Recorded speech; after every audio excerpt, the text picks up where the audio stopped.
And welcome back to our next edition of the CBB Review Studio podcast. I am Dan Siegel. I am joined today by Ben Anderson, my co-host, and we are live once again here on actually Saturday night. Obviously, we got Sunday and Monday being Christmas Eve and Christmas. So we will be just recapping this past week in college basketball today, one day early, and then on Tuesday, we will give our game picks for next week. So two kind of half episodes coming up in the next couple of days. Everyone, if you're tuning in live, thanks for tuning in.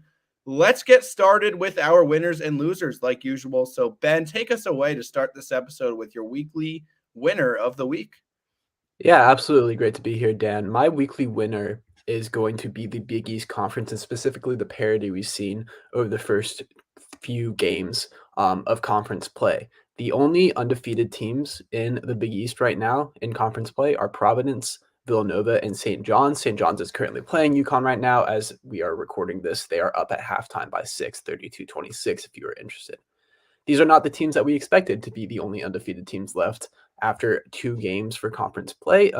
Also notably, Creighton and UConn each do not have a win. There's a pretty good chance UConn starts off the season 0-2 in Big East play. And that just creates such a more interesting conference than what I anticipated, right? Especially when you compare that to something like the Big Ten, you can sort of picture a lot of teams beating a lot of teams in the Big Ten, but it's not the same. In the Big East, I think outside of DePaul, really, I think Georgetown has the opportunity to beat a few of the top teams. Outside of DePaul, you really don't know how any of these games are going to go, and it's always going to be something to tune in when you come in here. Even with a mid-tier game like Providence Butler was today, that was still a super exciting ending. Went to overtime.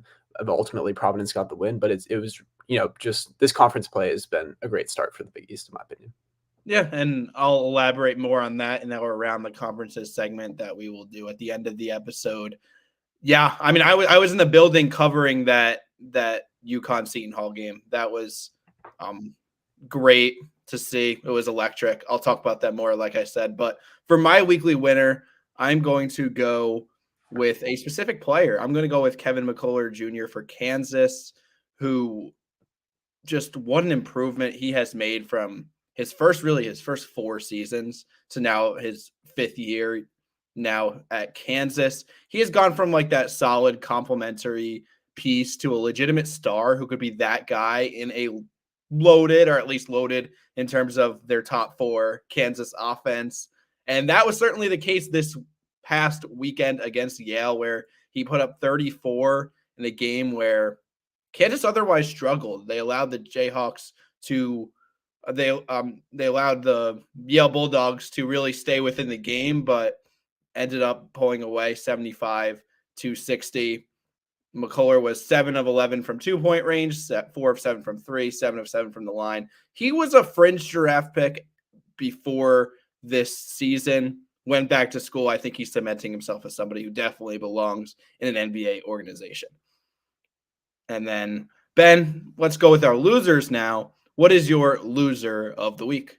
Yeah, so my loser is going to be the KFC Center. And this is not necessarily at Louisville fans, but just in general, when you've watched Louisville games, have you noticed how empty the place is? It's so strange. Like, even if Duke or Carolina or even Kentucky is having a bad year, they're still going to pack their stands. But when Louisville's not doing well, those Cardinal fans are not at the KFC Center. And you could sort of see that in the Louisville-Kentucky game, which Kentucky ran away with, as we expected, 95-76. I'll talk more about that in the ACC around the conferences section. But it was probably 50-50 Kentucky-Louisville fans as I was watching on the stream. Obviously not a great look for Kenny Payne, not a great look for Josh Howard, the athletic director at Louisville. They got a lot of stuff to figure out, but I wanted to point that out specifically regarding the arena demographics as we saw that in-state matchup. Yeah, interesting. There's no cure to empty arena like winning, but it really shows the true I don't know, the true worth, I want to say, of a fan base when their arenas are still packed when they're not good. And maybe that's not the case with Louisville. So a little disappointing to see. My weekly loser is going to be Vanderbilt, and specifically Vanderbilt bettors, because they are a Division I low 3-8 against the spread this year. And going into today, they were rated as the unluckiest team in high major basketball per shot quality, having a record of just 4-7, but an expected record of 7-4 based on the shots that they've taken. And opponents in specific have been expected to shoot 6% worse on the season from 3-point range. So opponents were shooting 40%, just 34% is what they should be shooting. So really getting unlucky there. Today, they have a chance to kind of turn things around. They play their first quad one opponent. They have an 8-point lead against Memphis at the half. And what do? They blow it, and they end up losing at the end.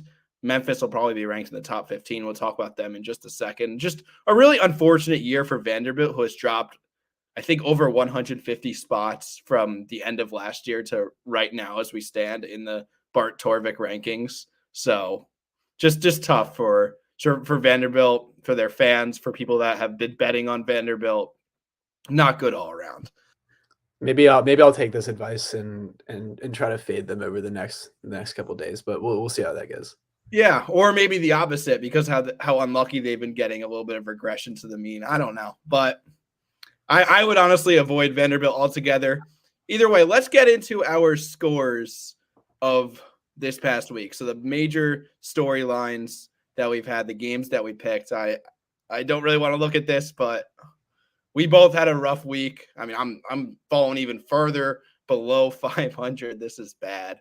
Ben, you could have more afforded a bad week. Even at 2-5, you're still a solid 7 games over 500. But let's get into these games. So Memphis and Virginia, let's start with that. 77-54. I think we're really starting to see the real upside of Memphis and what they could do if they put it all together, right? This was pre-Naquan Tomlin coming back. David Jones is just a bucket, 26 points. Of course, I just talked about how they could play down to their opponents. They almost lost to Vanderbilt. But I don't know. I think we're really starting to see Memphis's upside, and could they put it all together? It's possible, and they could do some damage maybe down the stretch. Yeah, absolutely. And I think this was all about the age when you looked at these two teams. The players that performed best for Virginia were Reese Beekman and Jacob Groves, both of whom have been in college basketball for over 3 years now, so they get it. They sort of understand, the landscape and what to expect and when they're walking into a game. But the younger players, McNeely, Dunn, Rhodey, really struggled against Memphis's older lineup. Overall, the Tigers just broke the game open, and when Virginia can't shoot from 3, it becomes a very tough night very quickly. And I think that's sort of going to be a theme as we go through the season, unless we see some improvement from the supporting cast of the Cavaliers. Yeah, I mean, it reminds me of like that prime Florida State like 2-3 years ago, and Florida State just smoked them. Just more athletic, switchable on defense. Problems for the Virginia Cavaliers. Moving on, we got Providence take down Marquette. That was one of the couple of games that made the Big East a little bit different to start than we expected. George Mason transfer Ticket Gaines followed Kim English to Providence. He's starting to come alive. Really, though, an impressive defensive performance from the Friars. We've seen a couple of those this year. Yeah, absolutely. Devin Carter was another star here, going 5 for 9 from 3-point range. He's had a fantastic start to the season for the Friars. And then for Marquette, Tyler Kolek showed up, but not really anyone else. And I'm starting to be a little concerned about the Golden Eagles offense, but we'll see how it goes. That's a tough game, especially on the road against Providence. That's one of the tougher places to play in the Big East. I'm not super concerned overall yet, but we need to see him get a couple wins in Big East play, I think. And then we had a pair of ACC rivals play against Big 12 schools. We had Duke and Baylor, which this is really the first quality win for the Blue Devils this year, in my opinion. That's 78-70. Blue Devils on top of the Bears. The bench hasn't really been providing much, but finding production from Jared McCain, he put up 21. Jeremy Roach had a big night offensively. I don't think this is a great Duke team, but I think John Shire is a major asset when it comes to in-game coaching. And then with North Carolina, we saw something similar, 81-69. UNC has really given the keys on offense to RJ Davis. And I think for the most part, it's worked out really well, right? Like, I think Caleb Love, maybe he would actually be a better fit in this current offensive scheme, but it was just a situation that was not working out. We'll talk about him more later. And then for UNC, it was maybe their best defensive performance of the year. They held Oklahoma to just over 40% of from the field and only 6 field goals were assisted. Yeah, I do think Oklahoma is still pretty good and can compete for a top half spot in the Big 12. But you're going to have to see Javion McCollum in particular perform a little bit better against the higher competition. He struggled in this game pretty largely, just 4 for 12 from 2 point range. I think Owe had a good game, but yeah, like you said, RJ Davis is playing at an All American level in my opinion. I think he's one of the 5 or 6 best guards in the country, especially if you look at his production for the past few days. As for Duke, it was nice to see the fact that they didn't heavily rely on Kyle Filipowski as what they had been doing, especially earlier in the season. Getting that boost from McCain was really crucial, I think, to winning. As for Baylor, you're not going to win too many games with an 10 to 14 assist to turnover ratio. That's not always great. They do have a lot of players that can dribble the ball and make shots. I'm not sure about the ball movement so far from the Bears offense, but I believe in Scott Drew to get it together, and we'll see where it goes from there in a tough Big 12. Yeah, I mean, speaking of ball movement, let's talk about Alabama. And they got, I don't even want to say handled by Arizona. It was more of a pulled away at the end kind of thing. But Arizona 87, Alabama 74. All 5 starters were in double digits for the Wildcats. And it was another rough performance for the Tide from 3. 2 games in a row where that's what the Crimson Tide offense is. It's shooting a lot of 3-pointers, and they just couldn't really hit them. 3 of 15 in specific for Grant Nelson. Now, they did bounce back against Eastern Kentucky. They hit 19 threes. I think they scored like 111 points or something like that. I don't know. You could correct me if I'm wrong. I think Alabama is playing like below their true talent. I think they're still a good team. Like, if we were to redo the season and throw out records, I still think they're like arguably a top 25 team. I know they have 5 losses now, but like projecting in the future, I think they'll do fine in SEC play. No, I agree with you. They are kind of running out of my patience, though. They got to win at least one of these games coming through. We're like, oh, Alabama's going to keep it close. This might be the one where they win it. They don't win it, and then it's the cycle over and over again. But they'll have a lot of chances to beat pretty good teams in SEC play. But yeah, 8 for 40 from 3 is never going to win you any games. On Arizona's side, they didn't even shoot the ball that well either, 4 of 17 from beyond the arc. But I think it's just such a well-rounded team, and we'll get to their next game, obviously, down at the bottom of the list, which was arguably the game of the year. But overall, this was a solid win for Arizona. Nothing too special once they broke it open with that run in the middle of the second half. Yeah, we could go a little out of order because you already alluded to it. So how about this game? Florida Atlantic 96, Arizona 95, double overtime. Game of the year, in my opinion, so far. Let's start with FAU, though. I think it's time to start respecting them. I think here's their big win. I keep saying, like, FAU, they're not top 10. They're going to win a lot of games in conference because they're better than everyone else in their conference for the most part, maybe except for Memphis. And I think now it's time to start saying they are just as good as a lot of these top 10 teams. The shot making was the key, right? Because before the game, I said it's Umar Ballo and can he neutralize Vlad Golden? And Golden got banged up and then he got in foul trouble. So he didn't play like a ton of minutes compared to everyone else.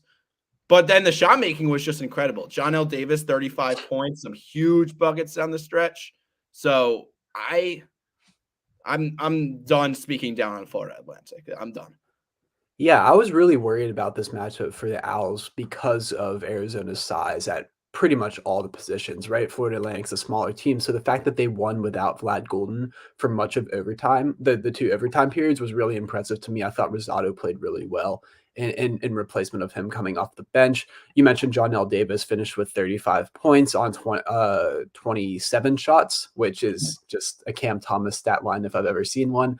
But Jalen Gaffney also made a couple of huge shots in the second overtime period. It was just a fantastic game to watch on both sides. Each player, it felt like, was capable of draining one from beyond the arc or hitting a tough mid-range shot. And like you said, Florida Atlantic, I think, is one of the top 15 teams in the country. I don't know if I'm going to say top 10 just because we've seen a lot of strong performances already, but I know for a fact that those Memphis Florida Atlantic battles in the American are going to be super exciting. On Arizona's side, Caleb Love, you got the full experience of Caleb Love in this game. You had some incredible shots that he hit. You also had that one like missed dunk. Do you know what I'm talking about? In like the beginning of the first overtime where he just Oh yeah. lost control of the ball, went flying. It's like, all right, now we're getting all angles, all angles of the spectrum here. I thought Colin Boswell didn't have a great game, but didn't have a terrible game either. The commentators were like, "Oh, this is the worst you'll ever see him play." I didn't think he had it that bad of a game. He had some turnover issues, but other than that, it wasn't terrible. Really, they just got beat, I think. Like this was shot making on both ends. It's not like Arizona played poorly. It was just Florida Atlantic played better. Yeah, by 1 point, right? Like Yeah. that's the thing about these games. If one shot goes differently, we have a completely different outlook on the game. But in reality, both teams played very similarly, either result. Oh, I just like Caleb Love. I think we're kind of reminded he hasn't changed as an actual player from North Carolina. I think he's just in a better situation. The offensive system for Arizona allows him to get better shots, for him to get the shots that he wants up. And it's not at the sacrifice of some other things. Whereas on the UNC offense, like when he was jacking up shots, he wasn't getting a lot of spacing. And then like it was at the sacrifice of maybe like a good Armando Bacot post touch or something. He's still the same player, and he was a little bit frustrating, although he also hit some big shots. So, like you said, the full Caleb Love experience in this one. And then rounding out our recap in terms of individual games, George Mason and Tulane, 69-66 in favor of the Patriots. Ben, you did go 2-5 this week, but you were also the only one in CBB Review to pick the Patriots, I believe. So kudos to you on that. This turned out to be a really solid game. I'm glad we picked this as our mid-major game of the week. We talked about the storyline of the Green Wave being the best 2-point offense and then the Patriots being the best 2-point defense. And in that battle, George Mason definitely won. They held Tulane to like 30% below their season average from 2-point range. And really, they held Kevin Cross in check. Kevin Cross is a Tulane like point forward dude who came in with 2 consecutive triple doubles, and they held him in check. So kudos to George Mason. 10-2. I'll tell you what, as much criticism as the A10 has gotten, they've got some good teams this year. Like they've got a handful of teams this year that I thought that are like significantly better than I would have expected. Yeah, absolutely. This was a great win for the Patriots. They're down as many as 13 in New Orleans as well. So this was a road game for George Mason too. Ronald Polite had a really solid game, going for 16 points on 6 of 7 shooting from 2-point range, 6 assists to just 2 turnovers, like you mentioned before. Tulane shot just 10 for 27 from 2-point range, dropped them down all the way to 3rd in the country in 2-point field goal percentage. So I still think Tulane is going to be a pretty tough out in the American, but this was a great win for George Mason and the A10, like you mentioned. Okay, and then that does it for our game recap. So let's zoom out a little bit. Let's go around the conferences where we will split the Power 6 among just the 2 of us today. So now we'll each take 3 conferences. So let's start with the ACC. Ben, I'll give this one to you. Take us around the ACC. What happened this week? What were your takeaways? Yeah, we've already talked about the 2 most notable games here. I'm going to go back to the Kentucky-Louisville game real quick. Louisville didn't play as bad as I thought they were going to. I thought they kept it in the game relatively close for longer than I expected, especially given the circumstances. But it'll just be interesting to see when, not if, right? Kenny Payne gets fired. Is it going to be at the end of the season? What is it going to look like? Does Louisville have the money to buy him out? Things like that. But overall, it wasn't a bad effort from the Cardinals, in my opinion. The other notable score from this week was the Citadel defeating Notre Dame by 20. This wasn't even close. Right. They were up double digits at halftime, got up to the mid-20s, I believe, before settling on a 20-point victory for the boys from South Carolina.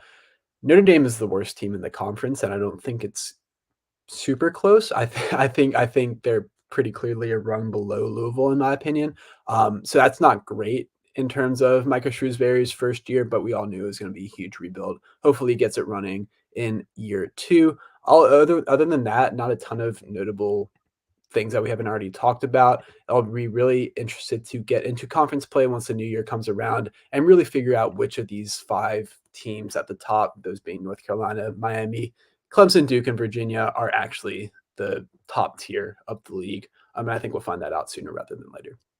All right, and then we transition into the Big Ten, where a couple of under the radar games on Tuesday night ended up being really, really good. We had Florida take down Michigan in double overtime. Morehead State and Indiana turned into a banger, and Indiana somehow survived that. It was looking really bad for a while. Northwestern improves to 9-2 with a midweek win over Arizona State. We had Illinois smoking Missouri. We had Maryland beating UCLA. So we'll talk about UCLA in the Pac-12 segment. There's definitely some stuff to say on them. Rutgers has had a pretty bad non-conference slate. They fell to Mississippi State. So those are the bigger games that we haven't really discussed yet. Looking at things as a whole, I would not be in the least bit surprised to see Purdue win this league by like 3 or 4 games. I think they won the league by 3 games over Indiana last year, and it's looking like that could be the case again. Right below Purdue is Illinois and Wisconsin, but otherwise, like those 2 teams have been good, not great. And then otherwise, I've just not been impressed. Like, I will say I like what I've seen from Ohio State. They're 10-2 once again, a team that could shoot the rock, and their defense has improved massively from last year to this year. Uh, on the other hand, like you look at the bottom, there's some poor teams like Michigan, their rival. You could say like the complete opposite about their defense. It's been atrocious, and they've really fallen off a cliff. I think we talked about the downfall of Michigan like 2 or 3 episodes ago, but it's been not been good for the Wolverines and a bunch of teams at the bottom of the conference. Just Purdue is great and really holding the league up right now. And then now moving on to the Big 12, which Ben, you'll take this one.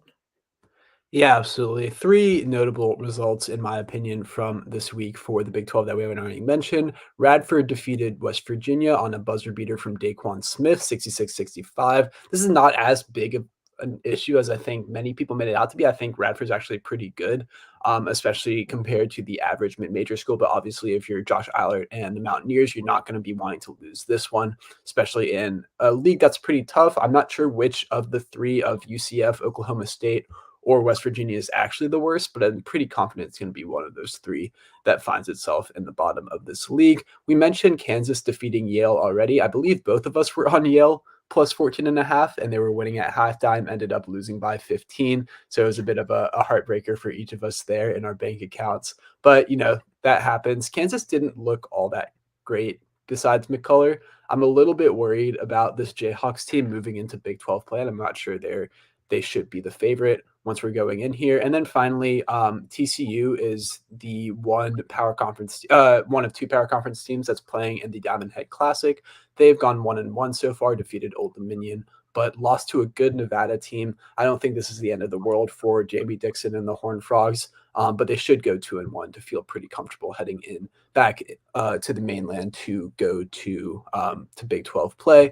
In the bigger picture, I'm pretty confident that Houston, Kansas, and Baylor are going to finish in the top half of this league, but I am not confident in the final 4 teams in that ranking. It could be any of like 8 or 9, in my opinion. So we'll see how it shakes out. I'm looking forward to seeing Iowa State play a good team for the first time in a while. I still have no idea how good they are. And I think the start of Big 12 play would be pretty telling there. But other than that, it's just another league where we got to see it in conference play. Yeah, I think the Houston at Iowa State game in a couple of weeks will be very telling. We'll talk actually more about that in our next segment and final segment. But let's move on to the Big East. I'll take this one. So we have open conference play, like Ben said, with the 2 clear favorites in Marquette and UConn starting 0-1. We talked about Marquette and Providence that game. And then, like I said, I covered that UConn Seton Hall game for CBB Review, which was a great experience, but not a great experience for UConn Huskies and for Danny Hurley. Right now, UConn's in a dogfight with St. John's. I have not watched that game at all, but just from watching the UConn Seton Hall game, the Pirates have finally like been able to expose a flaw in UConn, which before the week started, we went on and both said that we don't think UConn has a clear weakness, but those athletic guards, specifically Kadari Richmond, who had a monster game on both ends, those athletic guards beat UConn off the bounce, and then they just finished at the rim. Like, first they were just getting to the rim and finishing like impressively, and then they kept getting to the line because now UConn has to respect them. Also, Klingon got hurt in that game. He had a sprained ankle, so that's a major concern. But yeah, I mean, rounding out the midweek, Villanova takes down Creighton in overtime. They were 9.5-point underdogs. And then we thought Seton Hall was turning a corner, but the storyline is going to be more about UConn, right? Because Seton Hall ends up losing by 20 to Xavier. Kind of a theme for Shaheen Holloway in the Big East: one step back, one step forward, two steps back, kind of thing. Marquette did bounce back with a 30-point win over Georgetown. And I think, yeah, like the story of the week, like you have already alluded to, it's Providence and Villanova both being 2-0, trying to prove their worth as tournament teams. That's great to start. And then potentially St. John's as well with the season turnaround. It's knotted up as we are approaching the under 16 time out of the second half. So that's the Big East. And then we move on to the SEC, Ben. Yeah, absolutely. Three more notable results that we haven't talked about here in this league. Mizzou is just not that good this year. They got smoked by Illinois yesterday, I believe. They're not great, and I don't think they're going to be great in the SEC. The bottom of this league is a little worse than I anticipated, with Mizzou and LSU and Vanderbilt being what they are. I thought they would all be a little bit better than they are right now, but we have had some surprise teams that are better than I thought they were going to be. Namely, Auburn is the biggest one for me. So I'm happy to see the Tigers still rolling as we move into league play.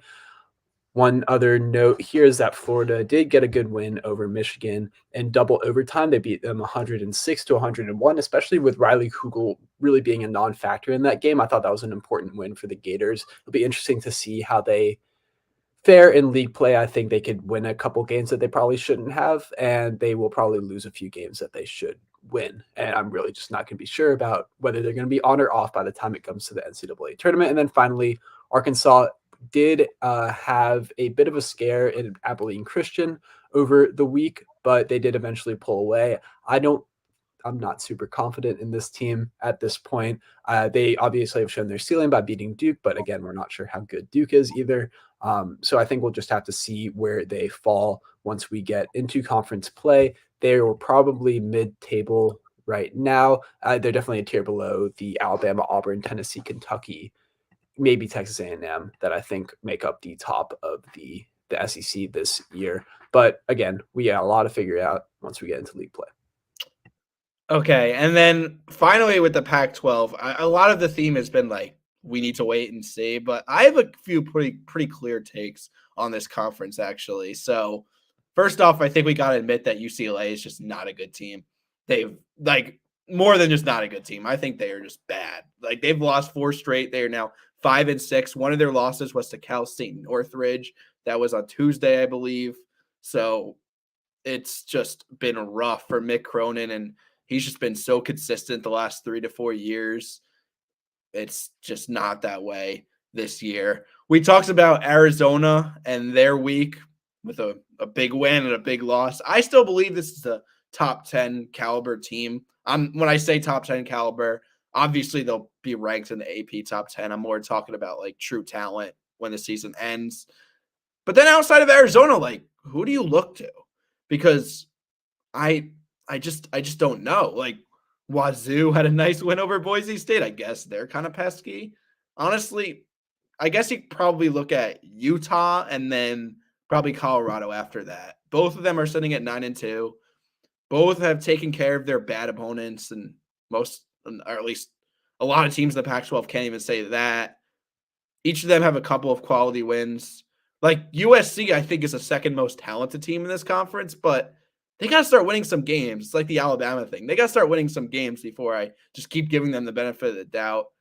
Honestly, it's looking an awful lot like last year's Pac-12, except there's only one elite team instead of two elite teams. So just the Pac-12 was looking brighter to start, and now it's kind of back to reality for this conference. Yeah, absolutely. I feel like this is a common theme, maybe in all the conferences except for the Big Ten, but we really don't know a ton about a lot of these teams in college basketball, especially who's going to be winning these conferences. I'm pretty confident that Purdue is going to win the Big Ten. I'm pretty confident that Arizona is going to win the Pac-12. But other than that, I don't know. I don't know if you know, but I don't really know. So it really makes for an exciting 2024 spring of 2024 in the sport. Yeah, I don't know. I think the Big East. I could still confidently say it's going to be let's say even UConn loses this game today. I still confidently say it's going to be one of UConn or Marquette. It's a long conference slate. Those are clearly the two best teams. But yeah, there is a lot to figure out. There also is maybe something a little bit less to figure out when it comes to these three teams that we are going to talk about next, because as I'll pull this up right now, there are three teams that remain unbeaten. Ole Miss, Houston, and James Madison are they have been held without a loss so far. My question is, I guess I kind of have two questions. One, how long will each of these three teams stay undefeated? Ben put each of their upcoming schedules up on the screen. And which would you bet stays undefeated the longest, which kind of plays into the first question. So I'll let you go first with this, Ben. Yeah, so I thought it was going to be a pretty easy call that it was going to be James Madison before I looked at the schedules. And now I'm not so sure, because if you look at Houston's Big 12 slate heading into the new year, they're playing all the bottom of the con. They're not playing Baylor. They're not playing Kansas, and they're not playing like Texas or Oklahoma either, right? These are all mid-tier teams or worse. And it would not shock me if they swept through these next 6 games that you see up on the screen. The question for me is, I think there are two of them. It's that road trip between Iowa State and TCU. Do they make it through both of those? If they do, I think they come out undefeated through January 20th, which is why we ended all three of those right there. But as for JMU, I'm pretty sure App State is the second best team in the Sun Belt. And Louisiana and Southern Miss pose their own challenges as well. I wouldn't be shocked if one of them lost. One of them got the best of the Dukes, given that they haven't played anyone recently. They've been playing teams ranked 300s in the net, 300s at KenPom, stuff like that. It's either going to be Houston or James Madison, and I'm leaning towards Houston right now, probably. Okay. I'm leaning James Madison. Look, okay, so James Madison is an AP poll top 25 team. I keep talking about resume top 25 versus true talent top 25. And if James Madison is a true talent top 25 team, they can run the table in the Sun Belt. I just don't think they are a true talent top 25 team. I think in true talent they're like mid 30s, top 30, like bottom 30s kind of deal. And like the Sun Belt is not great this year outside of James Madison, who single-handedly is making the Sun Belt look really good. But the two games at App State, or the two games versus App State, one of them on the road, I feel like that's the super dangerous one. But I still think I don't know, like Arkansas State, Louisiana Lafayette, Marshall, like those are like pesky teams that could catch them. I don't know, like let's compare them to the other two, because Ole Miss definitely they play at Tennessee in a week, or I guess in 2 weeks. That's going to be a game where they could be double-digit underdogs in. Yeah, if they don't lose at Tennessee, they're either losing to Florida or Auburn. They're not making it through all three of those games, in my opinion. Yeah. That's why, it's going to be Houston or JMU. And to your point, I just think Houston is so much better than JMU, in my opinion, that even with a harder schedule, I still feel more confident in them being able to win the next 6 games on their schedule. Okay, that's fair, but what if we're zooming out and like projecting each of these teams' seasons? Because like Ole Miss, the Memphis win is impressive. NC State by 20. I don't know. I still think we could easily see them fighting for seeding like like double-digit seeding in the tournament, like close to the bubble by February, only because like I think with their schedule they've played so far, more like most of the top 25 would also be undefeated with that schedule. Yeah, it wouldn't shock me if they're definitely not a lock to make the tournament at this point, and I don't think the computers would disagree with that. I think they're actually they don't really like the Rebels here at all. But I think they're good enough to win enough games to where it shouldn't be an issue in the SEC. Even if they lose in the first round, I still think they end up being like a 10 seed at worst, in my opinion. And then Houston, like you said that you're not sure, they necessarily win this conference. Obviously, there's Kansas and there's other teams. So like if you look at the rest of their schedule, they're probably favored in almost every single game. I would think the only game that if Vegas had to make the lines now that they won't be favored in is at Kansas. That being said, there's just a lot of games that they're 5 to 7 point favorites and even less. If you had to give like a projected record for Houston, what would you give it? I'll give you a line actually and make it a little bit more difficult. I would say I'll give you 20. So of 31 games, I'll give you 26 and a half. I'd probably put juice on the under here, but what would you give with that line? Over or under for Houston wins this year? Of their 26 and a half, I would take the over. If you had put it at 27 and a half, I think it's a little bit more of a question because it's just so hard to finish what you'd have to finish 15-3 in the Big 12. That's really difficult. Even Kansas doesn't do that all the time, right? And they've won, obviously, however many of the past, 20 Big 10, Big 12 championships. And I ultimately here, I think that James Madison is more likely to finish the regular season undefeated, but also more likely to lose first based off of the schedule, right? I'm not picking Houston to finish undefeated because I just think that's unreasonable and unrealistic for a Cougars team that, while I think is very good, I don't even think this is the best Kelvin Sampson Houston team that he's had, right? However, the Dukes, I need to see a little bit more from them. Besides the Michigan State win was great. Who they play? Toledo? No, or is it Kent State? They played Kent State, right? Penn State, yeah. That was a good win, but they really haven't done much outside of Both that. both So, in overtime too. yeah. Okay. Well, that will wrap up our discussion for today. Like I said, Merry Christmas to all of our listeners.